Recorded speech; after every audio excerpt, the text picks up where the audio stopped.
Hello and welcome to episode 531 of Contending at the Water Cooler. I'm your host, Clarence Moy, and I am joined by the other two M's.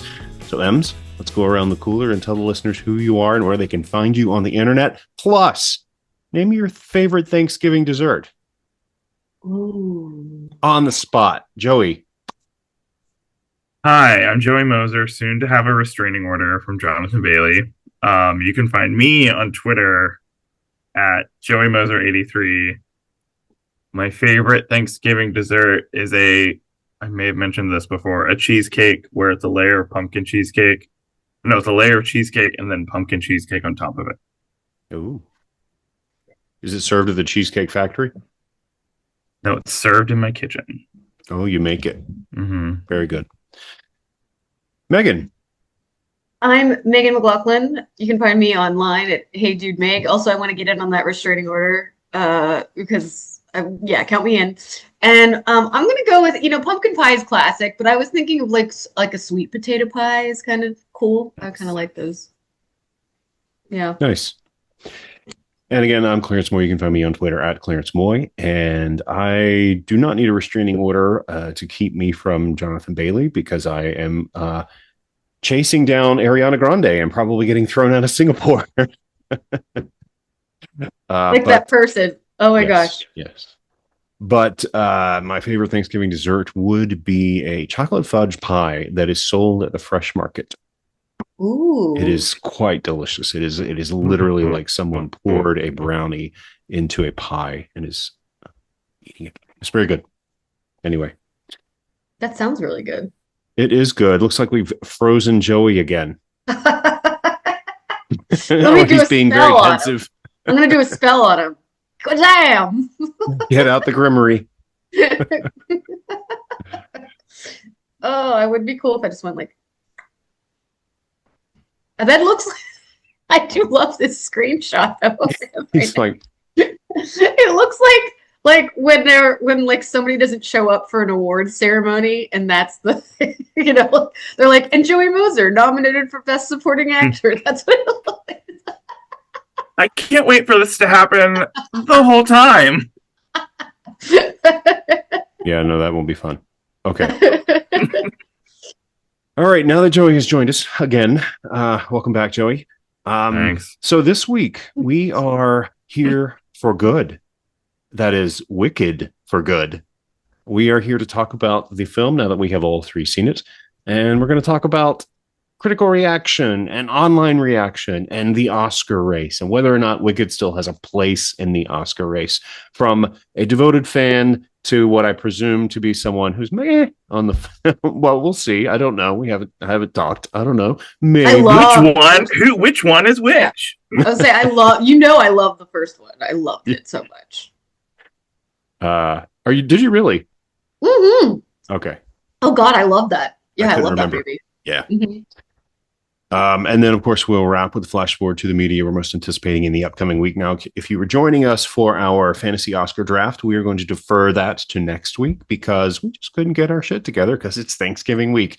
And we have a lot of movies to watch for Critics' Choice voting. Spoiler alert to the flash forward to the media we're most anticipating in the upcoming week. And Netflix must hate Critics' Choice, but we'll talk about that later. Oh. All right. So, Joey, Wicked for Good. What is it? Have we heard of it? Make sure our listeners understand what this film is. Wicked for Good is it is Act 2 of Wicked. It is set a few years in the future where Elphaba is now living in a fashionable treehouse. Glinda, is now sort of under the wing of Madame Marble and the wizard. Let's see, her living quarters looks like as if Victoria's Secret was designed by a Brian De Palma art director. And it is about how the wizard and the government is basically going after Elphaba, stoking fear. This is not familiar territory at all. And how Glinda sort of has to step out of this thing that she always thought that she wanted to really kind of do the right thing. It's about friendship. It's about women. It's I about every corporate thing being pink and green. I love love. I didn't know that it was 5 years in the future. Did they say that at some point? Did he freeze I again? I don't remember them saying it. I'm not Damn. cutting this one out. I don't remember them saying it. I did have to look it up, and they did, and the Wikipedia page told me it was 5 years in the future if that was a reliable source. But I think Because I was it's been a good confused. while. I was confused because I thought, like, oh wow, things have gone to hell. How did Nessa end up being the fucking governor? I was kind of Because the father, did you not pay attention to the movie? You know, yes, the father died because he had a heart attack because he was at the end of Wicked. He had a heart right, attack because of what Elphaba had done, right. It's been a and while, so she was appointed governor in his okay. place. It had been a while though since I felt like the film it was disorienting to come back because I felt like I don't remember what happened, I guess. Mhm. I had watched the last one a year ago, so I just remembered the defying gravity ending on that amazing high note. And I didn't remember like I don't know, I just felt like, oh, Nessa got there. I didn't know how I didn't remember that part. Someone had told me Yeah, they thought it was 12 years in the future. And I was like, that doesn't make any sense. no, No. no, but it is. So, Joey, what did you think of Wicked? Because you're a huge fan of the first film. I am. I remember speaking to the co-screenwriter last year, and I straight up told her, she was like, "Hi, I hated Wicked in college," and she was like, "Awesome," um, and we Making had a friends. making friends. No, but but the movie made me the first film made me a convert to the show. I wasn't a big fan of the show. I didn't like some of Alphaba's songs. I was what John Chu did with the first movie really made me like the musical and made me look at it in a completely different way. Now, the second part, and I'm sure we're going to talk about this, but I think the second part, and I think this has to do with a lot of the reaction, people have heard that the second act is not as liked as the first Mm. half. So I think a lot of people, and I actually think a lot of critical reaction was sort of filtered through that.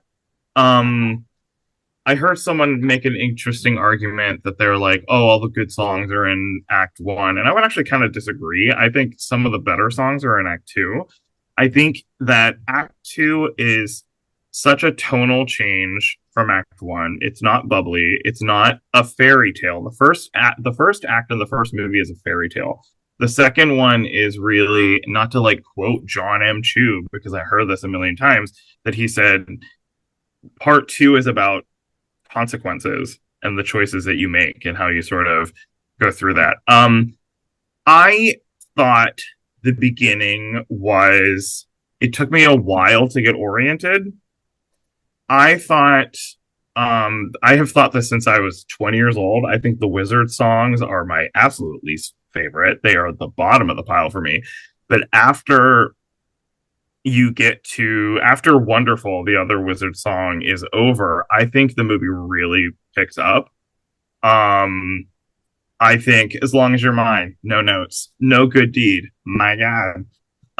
There was a lot of stuff in here that thought I thought was like really cooking. I genuinely don't understand a lot of the critical reaction to this. Like a lot of people, the thing that I want to say that really drives me nuts says the second film fails to capture the magic of the first film. And I really want to be like, bitch, they're not trying to capture the magic of the first film. This is a different thing.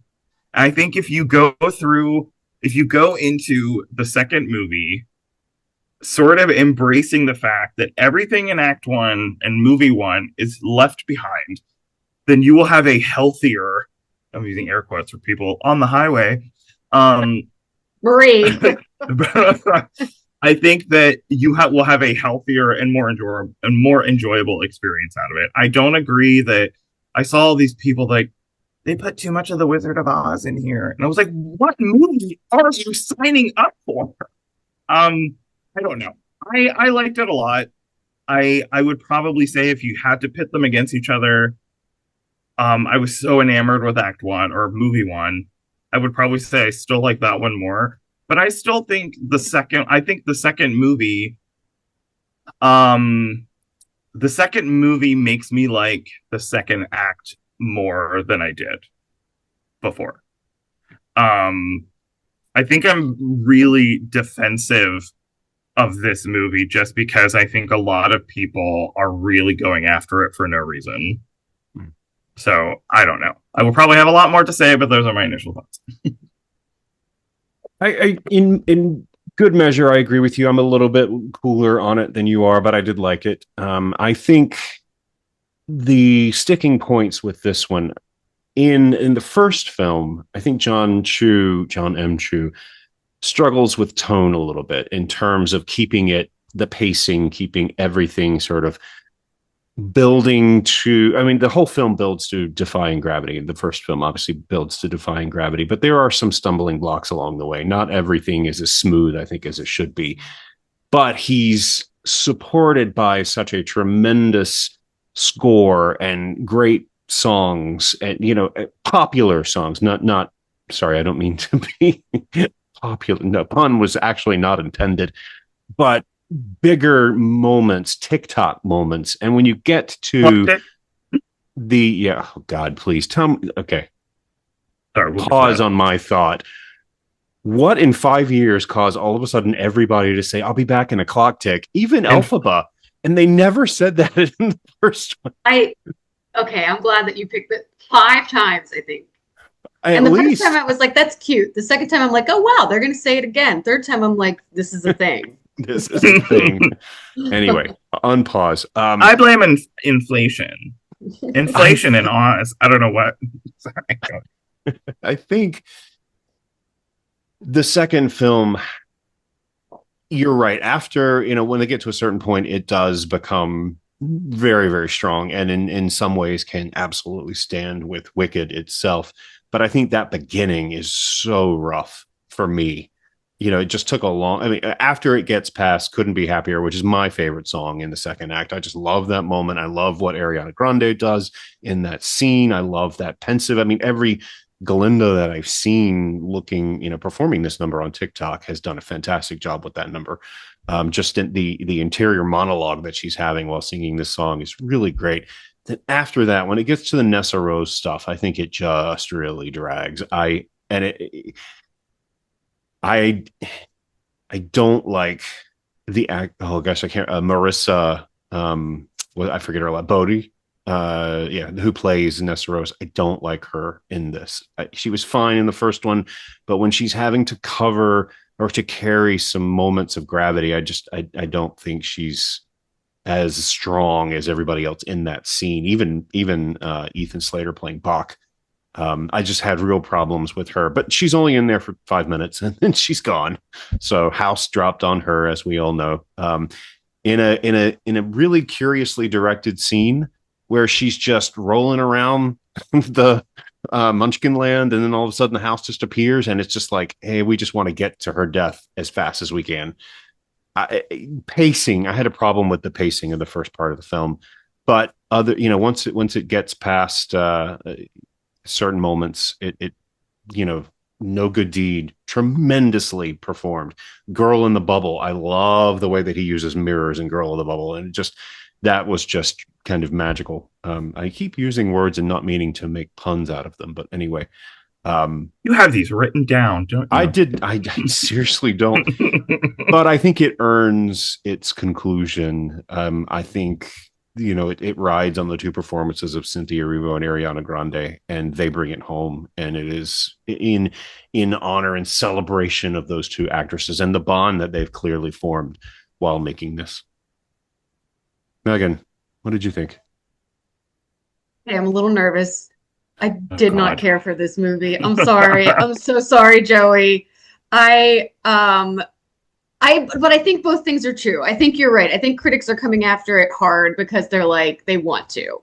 I think that I also just was like I do think that the wizard songs like slowed down the movie. I'm like, oh God, he's gonna start singing again. Like, stop. Hmm. I felt like with the first one, it moved so fast, like it was so like swift, and like that's also a different tone. Like, so I don't like I don't think it's bad acting. I don't think it's bad direction necessarily. I just think it's a different story, and I almost feel like this is my idea. I almost feel like it needed a middle movie to get us to the end or something because it is such a big tonal shift, and like I just felt like it was just I don't know, it just dragged a lot for me. I mean I love Cynthia Erivo. I thought Ariana Grande was great. I thought everybody was great. I just felt like it was very different. And I know it had to be different. So that's what I struggle with because like I know that it's not going to be the first one and like there isn't anything like wrong with it, but it is, I mean, you did tell me it's 45 minutes. The second act is like 45 minutes long. It's stretching out a 45-minute act like to over 2 hours. And I felt that in this one. Whereas the other one, it was just so crammed with stuff, and there was, and it is like I said, a completely different tone. But I felt like it just was such a big shift, and yeah, I just oh, although there were highlights, of course, like for good, like there were so many there are little moments that I really liked, but overall, I was just kind of disappointed. Wow, wow, I'm sorry. wow. But I agree with what you said. Like, I agree with what you said. I do think people are just coming after it so hard. Like, Yeah. and like with the knives out on purpose Yeah. because they're And just mad. it's Yeah. because number one, they didn't think that it should be two films to begin with. Right. Yeah. And to Joey's point, they were always going to hate the second act because Right. everybody, Yes. mostly everybody, hates the second act, Yeah. except for people who actually pay to go to the theater to see these movies. Because everybody that I've talked to has loved it. Like text, my wife absolutely loved it. My daughter loved it. Like my daughter was sit at you. I went to a critic screening to see it for free, and she was perched in her seat with her knees up under her chin as she was just staring at the screen in ways that, because it is darker, it is heavier material, and she had really reacted to some of the bubblier stuff. And Ariana Grande doesn't give as bubbly of a performance this time, No. and it is a much darker, much more serious material. But my wife, friends that have seen it, loved it. I mean, people are not online are loving it. So, I think my other issue is I didn't like the new songs. I didn't like the girl in the bubble. I didn't like like the one was it feels there's no like place home like or home. there's no place like home. Like I don't even remember. Like I just felt like they were very like forgettable, I guess. And I think all the other songs are pretty memorable. And or like I also think it's hard to add a new song into this universe when it has a distinct sound, and I just didn't feel like it captured the sound of but that's just me. But like I appreciate this film. I just think that I just was not into it and I was really bummed. I felt that way about There's No Place Like Home, but I really responded to Girl in the Bubble because I felt like it was the one of the two. It was the new song that he knew how to direct, that he knew how to insert creatively. And There's No Place Like Home is just her just kind of walking through the woods and showing animals, and it didn't, I don't think that they had a good understanding of how to incorporate it into the narrative of the film. It does feel, cut, paste, insert. Yeah. to Yeah, I me. would agree with you on that. I think the girl in the bubble made more sense for like as a new addition, and the No Place Like Home kind of slowed things down a little bit. Which song did you prefer, Joey? How did you react to those? As somebody who knows the score. Um, Honestly, when I was watching the movie, musically, I liked Alphaba song more. But when I saw Girl, well, the not weird thing, but Girl in the Bubble come literally is actually between, like they insert it in the middle of the March of the Witch Hunters, which I thought was funny. Um, but I like the direction of I like Jon M.'s direction of Girl in the Bubble, and I've listened to Girl in the Bubble more than I've listened to No Place Like Home. So I think ultimately I would like Girl in the Bubble. I think the Girl in the Bubble sound on it actually also sounds a little bit like something that maybe Ariana Grande would perform Mhm. herself. Um, but no, I get that I get the criticism with okay, so I spoke with the editor today, Myron Kirstein, he was nominated for an Oscar last year. He did the editing for Tick Tick Boom. He and I were talking about how this I can kind of understand how people say they wish it wasn't two movies, but at the same time, if it was one movie, I'm not even talking about like the stuff that people would be mad at that they cut. Like just thinking about what that adaptation would look like, I think it would have been mangled. And I actually thought during the first movie, I didn't realize like they kept everything in there. I didn't realize they didn't cut any songs at all. And then I actually thought that the first movie it didn't drag to me, it didn't feel rushed at all. I don't know, I love the pacing of the first movie. And the second movie, um I think that they do a lot of things that respond to what they started with in the first time around. Like I I like Girl in the Bubble more, but they try to really establish a payoff with the animals in the second movie. So they have the whole thing with her showing like them going into hiding, and I'm not gonna lie, I was really sort of not embarrassed that I the end when the animal spoiler, but the thing with the animals at the end of the movie I thought was actually um a nice touch, just because I thought, well, if you're gonna show that this is the jumping off point for Elphaba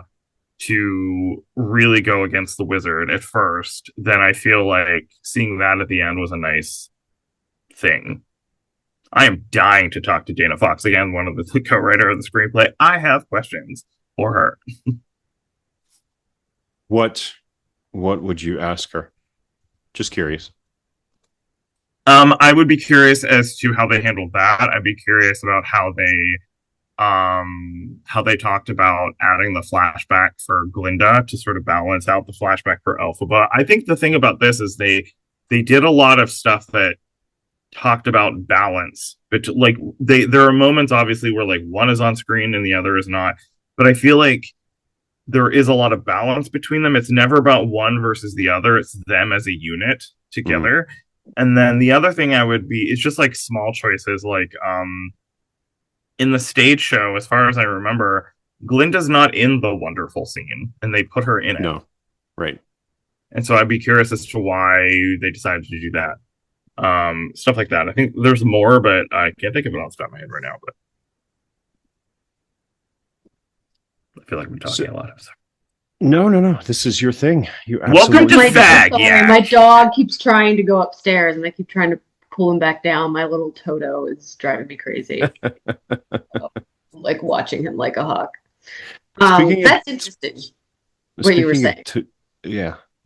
yeah. Speaking of Toto, I keep seeing people online that are saying trying to compare this to the 1939 film Wizard of Oz and be like, oh, that doesn't make any sense that the witch is trying to burn the scarecrow when it's really Fiyero and she loves Fiyero. And then they're like, no, it's because she knows he can't die. So they're just playing an act. And I'm like, these are not the same things. People, you don't have to connect it. No.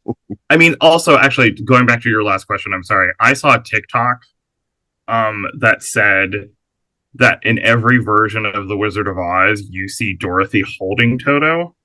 And this is the first version where you see Toto on a leash. And someone said that that was probably a conscious choice about the how animals are domesticated. And they said something about it would be interesting if I want to ask the co-screenwriter Dana if that was something that was written in or it's just like an accident. Not an accident, but like just a choice that they made, like, oh, the dog is on a leash, or if that is something, because you don't see Elphaba reacting to it, but it is sort of an interesting parallel if you think about, not parallel, but it's an interesting thought. Yeah, that is really interesting. I'm gonna say something else and I can't remember. I don't want you to think I'm a hater. I was so worried that you would be mad at me. Like, this Joey. Is not a no, I don't. Scenario. What? Is this a Muppets? This is not a Muppet movie scenario. Like, the year was 2011. Because I love the fact that you like really enjoyed the second one, and I think it's gonna make a buttload of money. And there are lots of things I did like about it. I almost feel like, and I know that I know obviously it's related to the Wizard of Oz. That's what the whole story is about. But I really enjoyed the characters when they were not connected to that too. And I wonder if that's what people were responding to too. It's like, just them existing, but even though they, but like, tying it was more tied together in this one. It was like, Dorothy's, almost a villain, like, which is kind of funny. She 100% is. Yeah. And, and I thought that, like, so I felt like it was kind of like more wedged in this one than it was in the first one. If you're not familiar with the show, I don't know what the show's like, but yeah, I guess she's not in the show. Okay. Mm-mm. I just kind of silhouette, right? She's a silhouette on the backdrop. You see a silhouette and she's referenced like once. Yeah. I just felt like, I didn't need that. I didn't need any of that. Like, I would have just liked it without that.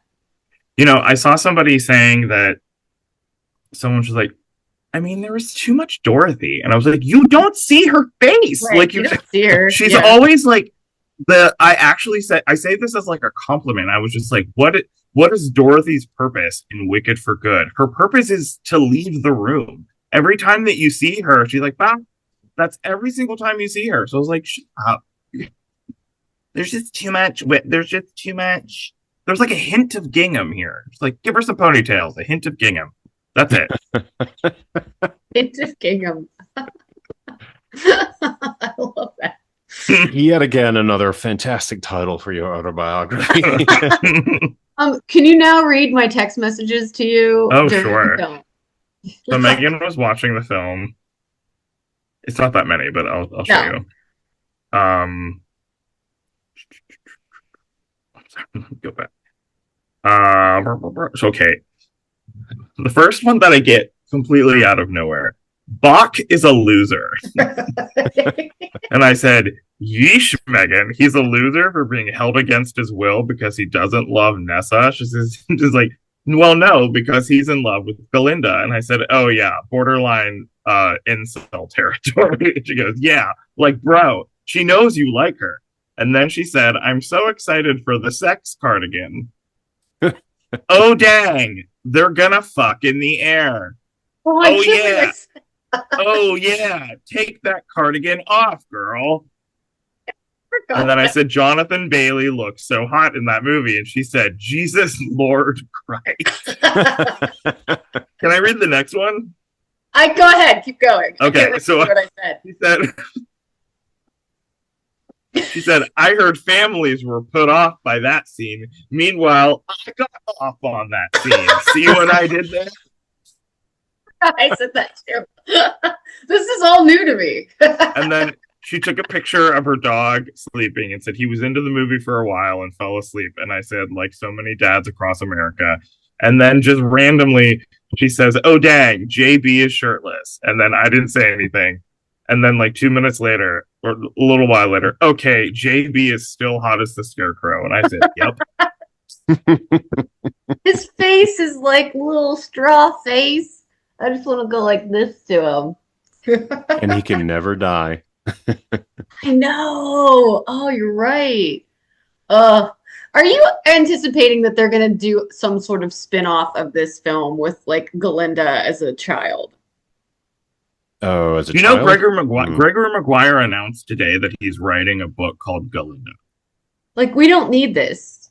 No, We don't Jason need just read. There's another one called Elfie about her as Alphabet as a little girl, and the first thing that when he's like, "Oh, I bought this," because he's read all of them, and I was like, "Leave that little green bitch alone!" Like Yeah. her whole life, I don't need to. I say this all respectfully, as if it doesn't, but it's just like I don't need to know every ounce of anything. Well, there's Maybe sequel material already out there because he wrote "Son of a Witch" among other things. Yeah. maybe we can get like. Oh, go ahead. I'm sorry. Oh, that one's just about Fiero and Elphaba's child. Oh, I didn't know that. Um, I was thinking maybe we could have something about Bach that's like Joker, but it's like and him being very angry was so January 6th coded, like towards the end. When he looks up at Galinda, I'd be like, "Girl, run!" Like, Yeah, he's an angry so man. creepy in this. I movie. really expected her in her Ariana Grande voice. Be like, just like react like, "Oh shit, I probably should have gone on a date with him." I did like how they say "oh shiz" in this. Oh shit, yeah, At one point. yeah. That was acceptable over clock's tick. What was it? In a clock tick. Oh, I'll be back in a clock clock tick. tick. Clock tick. Yeah. Maybe that's in the book. Maybe I don't know. But Well, why? they had the in the show they've got the dragon clock over the stage, but you never see it in the movie, I don't think. No. Let's see. Wait a clock tick. Which is that I would love. Maybe you could, if you interview the co-screenwriter, maybe that would be a question that you could ask. I would love to know the answer to that. Why Me too. all of those references? Because I was like, was this a thing in the first one? Like, I couldn't remember. I also think people are being really harsh on Michelle Yeoh. Like, I think she's fine in this. Like, I don't understand why people are so people are just so mean online about this film. I get, Joey, why you're defensive of it, because like I was mad at myself for not liking it, but I was also like, no, like yeah, not liking it is one thing, but like to sort of like vitriol to say that like Jon M doesn't know what he's doing and he sucks, and I was like, right. And Alice Brooks, don't forget Alice. Oh Brooks. my god, everyone shut up about Alice Brooks. I thought that I actually thought the cinematography was I could see why they didn't like, some people didn't like the first one. I actually liked the cinematography better in this one. I did too. I thought the production design was incredible. Mm-hmm. Costumes were still great. Like even just the way like Nessa's bodice was kind of like weird, and I liked that. And like you could see so much of the texture in Madame Morrible's like dress. Like it was just so like punctuated. I thought it looked like Madame Morrible is the Wicked Witch. Oh, she's the Wicked Witch? No, haven't you seen Michelle Yeoh do that like again and again and again? If you take MM and turn it upside down, it's double. She's the Wicked Witch. And there's a compilation of her going into every red carpet saying that exact same thing. And she says it like 7 or 8 times. I didn't know that.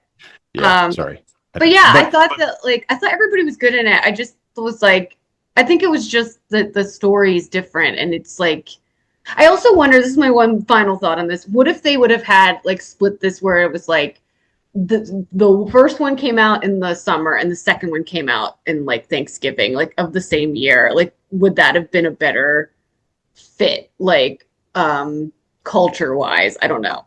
Like, I just feel like it's was a year is so long between a movie like this, and I just wonder if that would have been a better split. That's a good question. I don't.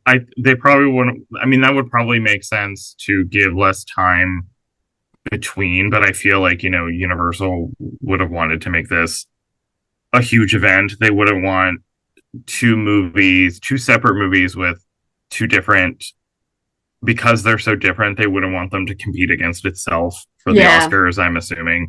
Like I saw people being like, what a cash grab. And I was like, this isn't Breaking Dawn part one and right. two. Like it makes sense as to why they broke it in half. Yeah, To me. But it's I I can see that. That would have been I haven't seen anybody suggesting that. Especially or if even one just like a is month apart. Like, didn't they do that with another movie too, where it was like, or just like a couple months apart? I feel like they've done that before, but I just feel like kind of like the fact that I didn't remember what happened at the end of the first one, and I was kind of like, but I did remember other things, like whenever they showed the wizard, like hooking up with Elfie's mom. I'm like, oh, I Mhm. remember that, but I didn't remember what happened to Nessa and the dad. I didn't remember all that, like. And I wasn't Yeah. sure. Yeah, there were just some things that I was like, oh, if you don't see it for a year, you're gonna forget. I mean, I did. Hmm.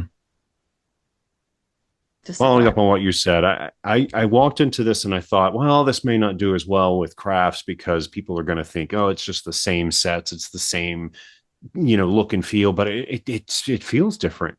Oh, it feels They've completely different. evolved, Yeah. Mm-hmm. um, and the costumes are just as outstanding as they were in the first one.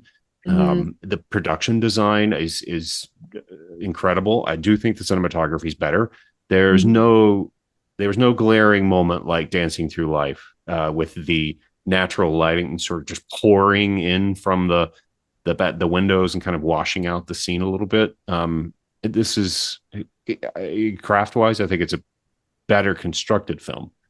Um, Yeah, I think just from the if I may say costume nerdery for a second, like the materials look heavier. Like the material, like Yeah. the only thing that I was a little bummed about costumes wise is, and I saw a rumor online about what this could explain this is that there was one of the posters that dropped with Ariana Grande in this like asymmetrical, poofy pink and green dress, and it's in one of the trailers. And I think they reshot that scene, but that would have been the original.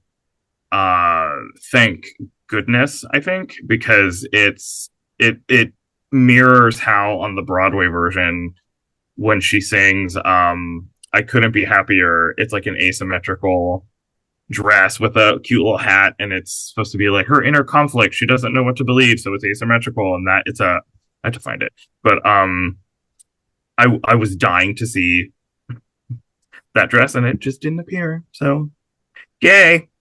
How did you feel about the scene where they're like all hanging out in a field? Like I saw some people online saying that like, oh, this was very much like your first year of college friends, like that you don't, and like I kind of was like, when did this happen? Like when were they ever all hanging out? It made me think of like Legally Blonde too.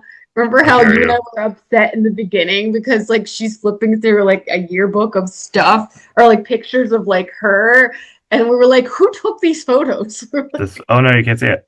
Ah, ah, this. I don't know if you can. Oh no, I'll go slowly towards the. Oh fuck, and she's dead. She disappeared. oh, I'll yeah, send I it to you. remember that. I've seen okay. that. Yeah, it's a beautiful dress. Yeah. Tool. Um, Um. I mean, I think Yeah. it's just a throwaway 5 second moment, and it could It have appears happened at twice any. though. Yeah, well, it's in It was that in the first. scene It of was in the her. trailer for like the first one. Yeah, yeah. it appears where she's thinking back on things, and it appears at the end too. And I was just kind of like, oh, like, and I love it because it's an homage to the playbill, the whisper. Mm-hmm. But I was like, I wish they would have had that in the first one, because then it would have meant something. If they actually did have a moment, then it would have been like, oh, I remember that. This me. I think to counter that, I would say that it would be something about their enduring friendship. The whatever she whispers in her ear, we don't know what it is. Right. So I don't have to know that. No, I kind of shut up. You I actually, the way that I kind of reconciled it in my brain, I saw other people being like, when is this? I imagined it was after they left the Oz Dust Ballroom in the first one, or a little bit after that. Okay. Before shit gets real. Yeah. I will say, last thing I want to say, Michelle Yeoh.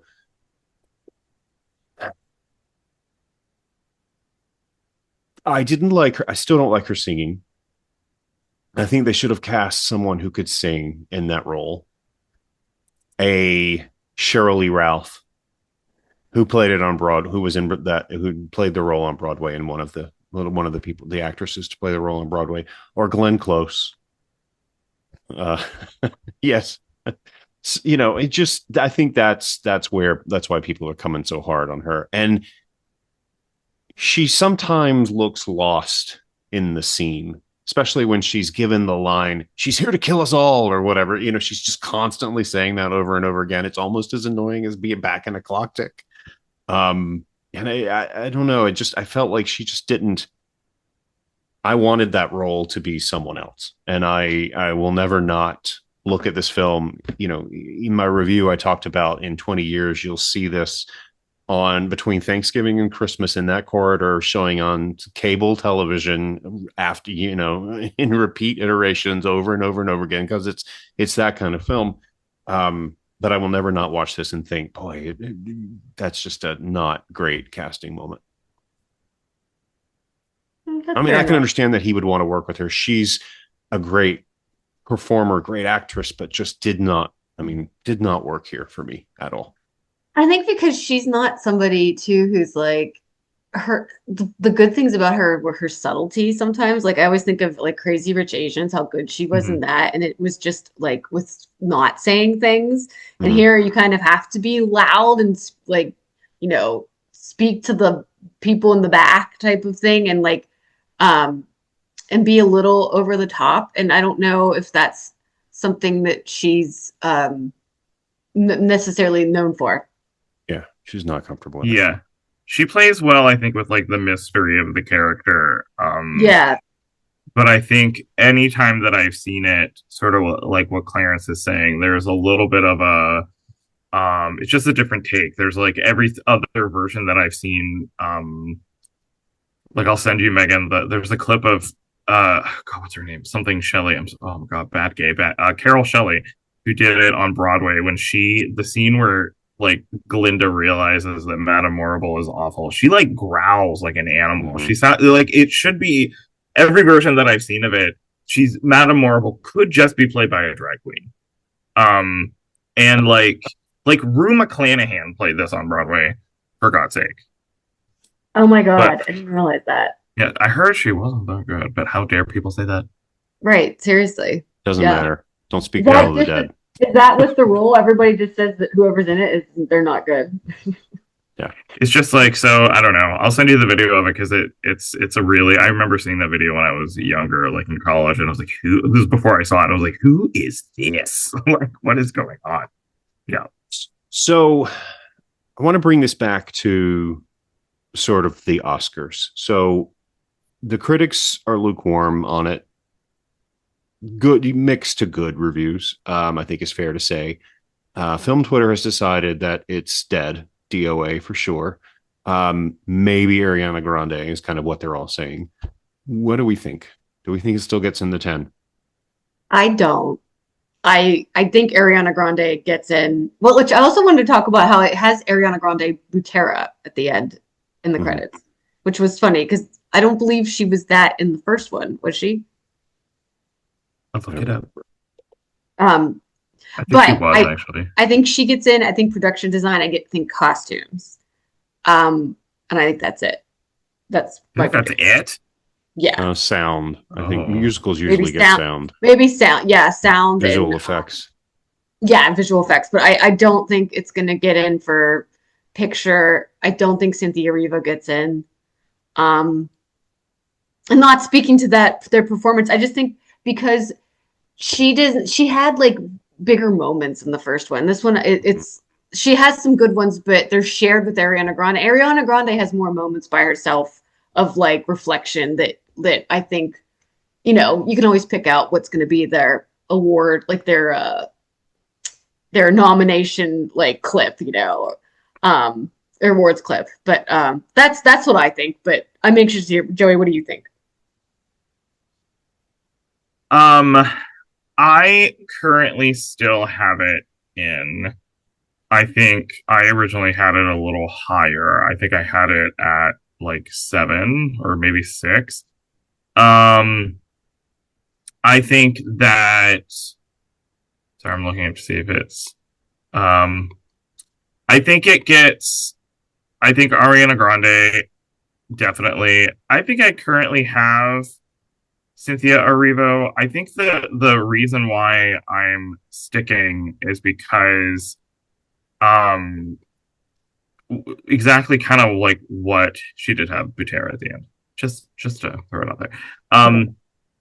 I think that the industry, especially the individual guilds, are going to respond to it. And I think there are people who still love it. Like, I think a lot of the stuff that we're seeing is a lot of just film Twitter people. I think I would probably knock it down in the predictions maybe to 9 or 10. Yeah. But I think it gets uh picture. Okay, this is me being like wide net. I think it gets picture, actress are probably a little lower. Definitely supporting actress, costumes, production design. I think it gets makeup. I think it Oh gets yeah, I don't get makeup. That's why. sound. I think it'll get song. I think it'll get. The first one got 10. I think this one will probably get 7. I could see Yeah. that. Yeah. But Clarence, I is that don't. where you are too with that? Or Yeah, I mean, I bumped them down. I mean, I'm still keeping, talking about Cynthia Erivo, I'm still keeping her I'm putting her at 5.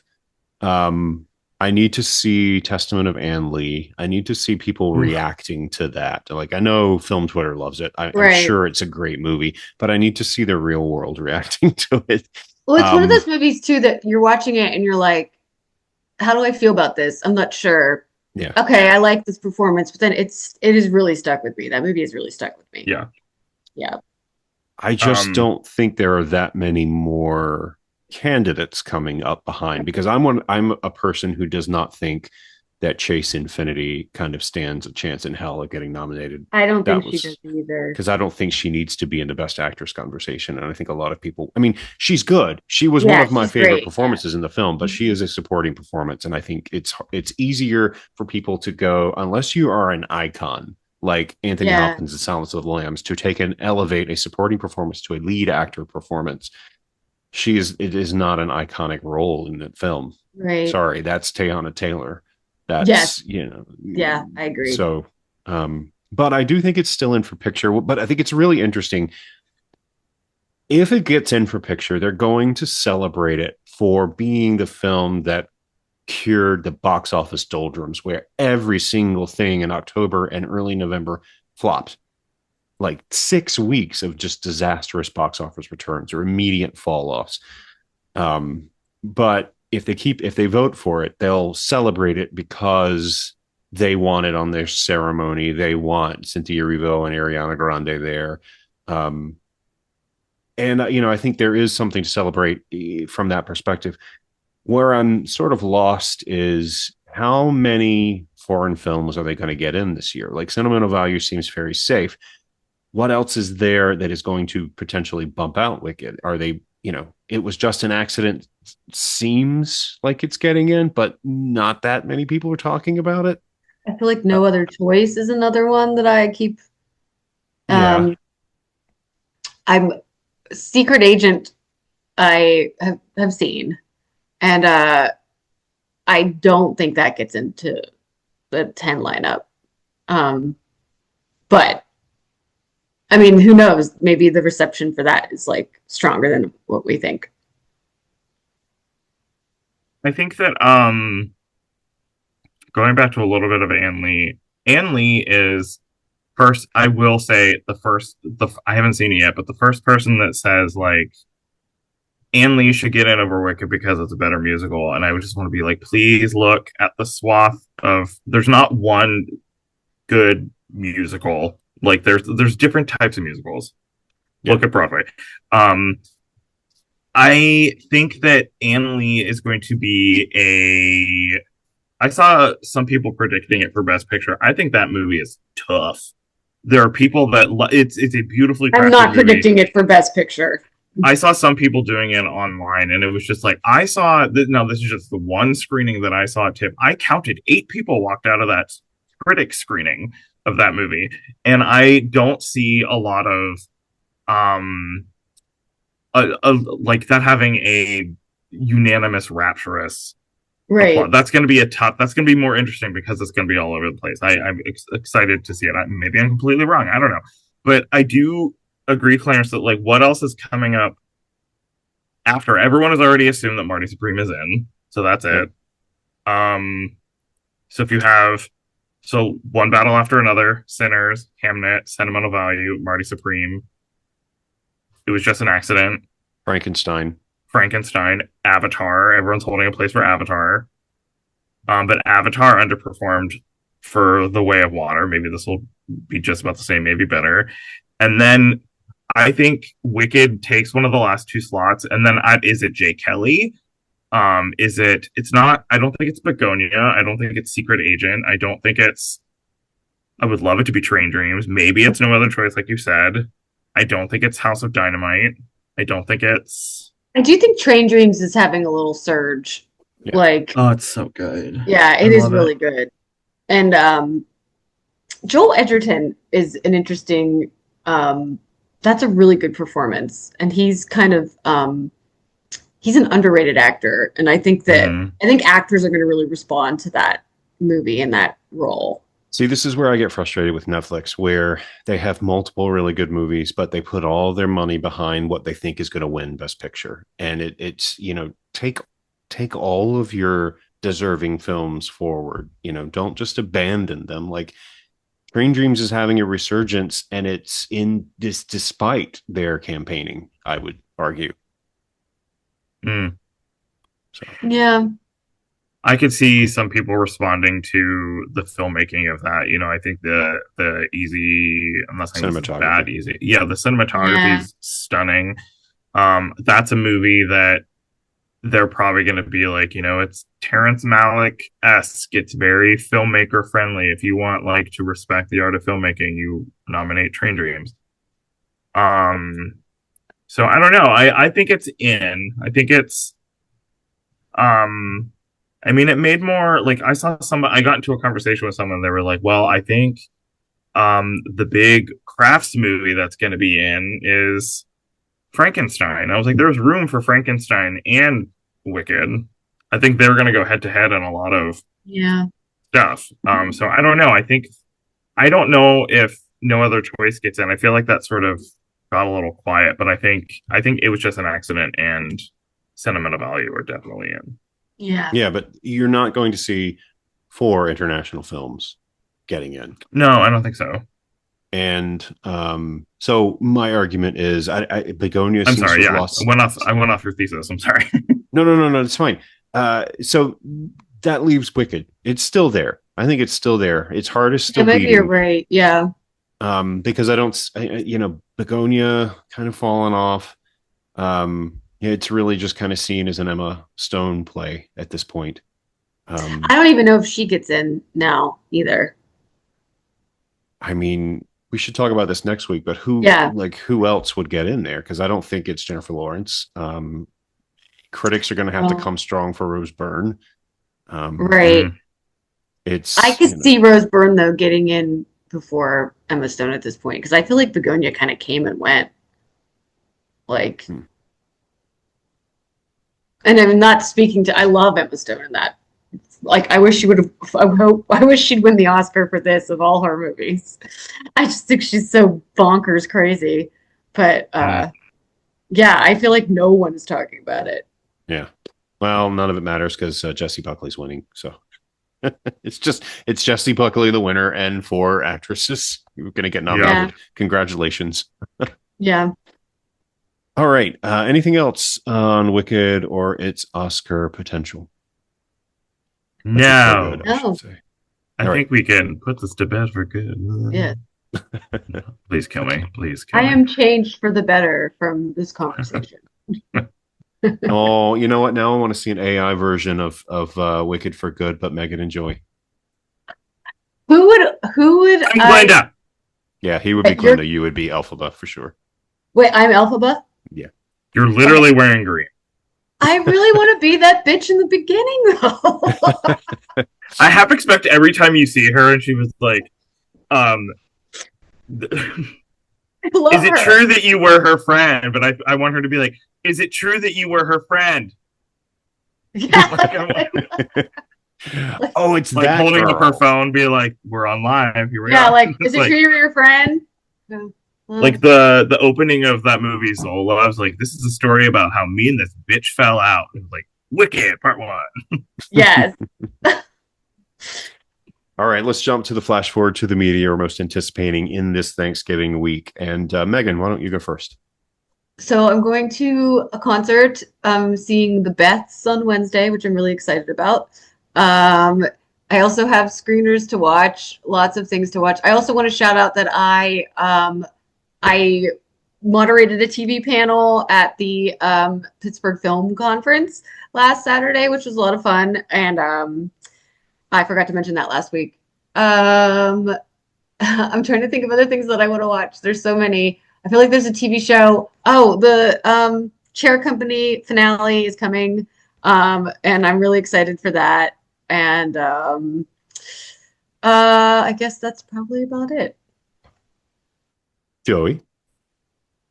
Okay, so yesterday I watched 5 movies. And I told Megan that I don't know how I did that in the theater in my 20s and still had energy to, like, you know, go out and do stuff. So I'm going to be sitting at home watching movies. I'm trying. So, like, our Critics' Choice ballot is due in early December, like the first week of December, and I'm already stressed out. And so I'm going to be watching a lot of screeners. And then I want to get I feel like I've abandoned television a little bit, and I feel really bad television. I'm sorry. I'll start answering your calls. I want to get more into All Her Fault. I started watching The Couple Next Door. That is going to be trash, trash, and I can't wait to watch it. It's only 4 episodes long. I'm on episode 7 of season 5 of Only Murders in the Building. I haven't finished it yet. I don't know who the killer is. I don't know anything. I don't know who dies in the next season. I want to write a piece because they announced that the next season is going to be in London. I want to make like a top 10 of the 10 British actors who should be on Only Murders in the Building. So hopefully I can get around to fucking finishing that. Of the movies that I'm most excited to see, I'm assuming excited. I'm using air quotes here. I'm assuming what I am excited to see is something that Clarence is excited to see. Excited, again, with air quotes. No? What is that? Song Blue, you fuckers. What? Oh, Song Sung Blue. Yes, I'm really excited to see that. I don't know what bum bum bum. Sweet Caroline. Oh, I'm sorry. That is like the straightest white male song, and I was not ready for you. I basically said it with a sibilant lisp. Like, what are you talking? Then I would have. Work. I want to see it just because I want to be able to put this fantasy to bed. But we'll see. We'll We see. never know. That Yeah, could be you that never know. elusive spot.